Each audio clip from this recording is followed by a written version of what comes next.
Cool. Hey, how's it going? My name's James Lester, and this is a little game I made. I've been doing it for university, and it was originally a 2D game, but I turned it into virtual reality quite recently, and I wanted to show it off. I have big plans for it in VR, but I haven't been able to do them purely due to deadlines. But well, we'll run through that as I give this commentary over it. It is just a normal video to watch of a playthrough without my commentary. I'll link that in the description, or it'll be underneath this video on my website at www.jameslester.me. So let's go. So the game doesn't run until I put this boy on. There we go. Alright, so we got that. I'll move these forward just so I can hear myself. It's going to be weird because you're going to hear my own voice all the way throughout, which is dodgy. So this main menu looks really cool to me, but looks awful to you. So as I turn my head around, the image stays with me on the canvas and follows it around, and I can see it quite clearly. And it looks pretty damn cool, to be honest with you. So press A to start, press X to quit. So A. There we go. And it takes a little while to load. You can see my hands are like that. Weird. So yeah, it looks a lot better once you actually get into the game. So let's see what happens there. There we go. It's a room. So hands are working. See everything like this. There's a little fly bit over there, I didn't see. But yeah, so you can see the scales right, so you can walk up to this, you can actually read the words on it quite clearly. That's pretty good. There's a few things with the scales off, like the bins and the bin bags. They look really good in 2D, but as soon as you put it into 3D and you're seeing it in this much detail, they look shite, quite frankly, and there's not much I can do about it now due to time constraints, but you know, it's just something to be expected when converting like sort of low quality assets into something where you see all the rivets of detail. Like for example that. So yeah, we got a sign there that says we know what you've done. So yeah, again to do with like the low quality, so you can see on the edges, these do have bevels going around them, but you can't see it that clearly. The Elegant Rosalina World Dominance Day Festival performance. So yeah, so we'll hear more about that later. Yeah, you've got little signs on the doors there. I think this looks quite interesting actually, especially with the 3D sound in your ears. It sort of works. I'm not happy with them. I want to change all of them. That was just a rush job, really. I'm not very happy with them. I prefer to make them out of 3D and make them look really nice. But yeah, and have things where they actually impale into the building. But yeah, let's go to the next scene. So that's pretty cool. You can move all the way around. I've got quite bad motion sickness, so actually doing this isn't that good. But it's nice to play. Things like this I can handle a lot easier. So yeah, you can hear me commentating over it, and you'll hear 4 layers of 3D sound around the demonic voices, which is really cool in the 3D. And we also have this sort of rivet of darkness going round. And the idea of that is to make it not feel as empty. Preferably I'd have an animation on it doing something cool, but yeah. So anyway, got the joystick which moves this up and down, and when I press A it throws a dart. What I want to do is make it so you have a little bench next to you or something like that. You lean over, grab the dart and throw it yourself. That'll be my next thing to do. I've already experimented with it. It's just for this deadline, I'll just set in with this really. There you go. As soon as you get the 3 darts it resets. And then this is the final one. Oh, come on mate. There you go. Not quite. So yeah, the idea is you're drunk. But in 2D you get a lot of visual effects, which in 3D you physically can't have due to motion sickness.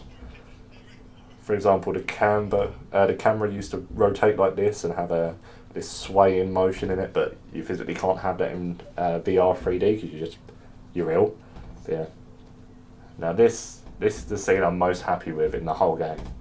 Like it looks absolutely beautiful. So when you look at it out like this, oh man, it just looks amazing. Because you got depth and you can see it all, and like if I go like that you can actually look over the edge and see everything, which is really cool. All the shadows, cars, pretty cool. Yeah, again though, you can see the issue with scale. That would be up to my hip in real life, but in 2D, yeah, again looks fine. In 3D you notice all of the scale differences and issues, so that's something that needs to be sort of redeemed and fixed later on. But if we go down this way, down the high street, I need to add signs to the top there, which I haven't done yet. So yeah, little baskets. I think cigarettes are about the right size. Yeah, so follow this back round, go to here, and that's a scene we'll come back to later. Sometimes the scene transitions with her on, and it's pretty cool. But in like this, you get like the motion blur and stuff like that. Okay, so that must be forward. So there you go. So we're in here, you see that like massive fade around the scene again. This is in a casino, and we're playing crap. So when I throw the darts, flies through the air, slowly, hits the floor, the totals of the values come up there, and when you win, tokens fall from the sky and land on that, which is, oh mate, it looks so cool. So I hope we win. 6 I think's a win. Yeah, so as you can see, goes down.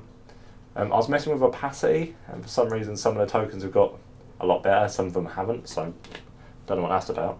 Okay, 12's a loss in craps, so that means we're going to go to the next scene. I wanted to show you more of that, but oh well. There you go. Yeah, so that's a loss. Now we're here. So in this scene, you would probably didn't hear in that scene because of me talking, but there is 3D sound around you telling you to like murder and all these like devilish sort of demonic messages. So yeah, you got that bit over there which I need to cover up, which, gotta be honest, I've never looked back there before. But yeah, so because of the mind control, your only way of moving is forwards. So forwards, you hear voices coming from above, and that's you reacting to the messages. Why did you do it? You know, you're still going, you still don't know what's happened in the storyline yet. So you're like, she loved you, follow it through, and you can see that everything's going out like that. That's about the right scale as well, actually. Yes, so yeah, everything's starting to get a bit more messed up. In 2D, it's all like sort of shakes a little bit. And then you get to her, which, boom, commits the trigger and takes you to the final scene of the game. Well, one of the final ones, I guess. And it's quite weird sometimes where it lies. There you go. So you've got some shadow issues there, which I need to fix, but I still have another 10 days of development. But yeah, it's got this massive clown. Hear the demonic voices again and bells. And the idea is in the narrative, the bells are what makes you do what you do. So once you hear them, it's like your trigger. But yeah, so you get there. Got the massive clown above you, which looks amazing. Follow it up. Get up to her. You cocked your gun. Bang. And voices.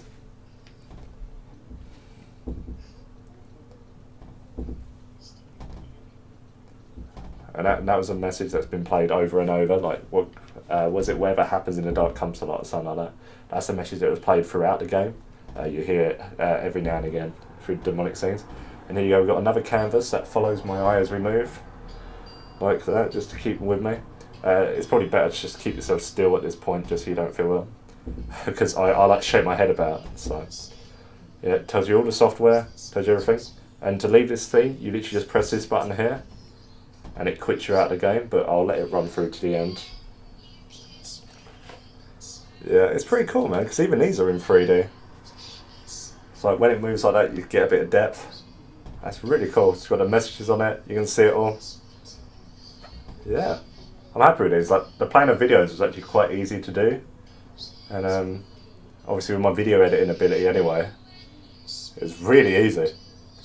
And that's just telling you to play the Windows version, which is obviously not the Oculus version, because in the Windows version it tells you to play the Oculus version, so it's, you know, swings and roundabouts. Like, I just swapped them just for a little more depth. And then this is saying about a future beta version, which I want to do, which would have all the changes that I've said throughout this video, a longer narrative, more Oculus implementation, like picking up the dart and chucking it and other things, like down in points and things like that. And then, yeah, gamepad support, I guess.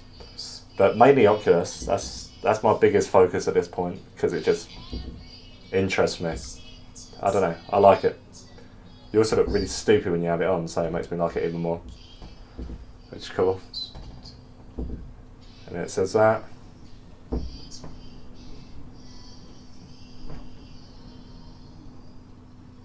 And then Southwest College, the place I went for education. And then pressing one of them should have shut the game, but it didn't. So yeah.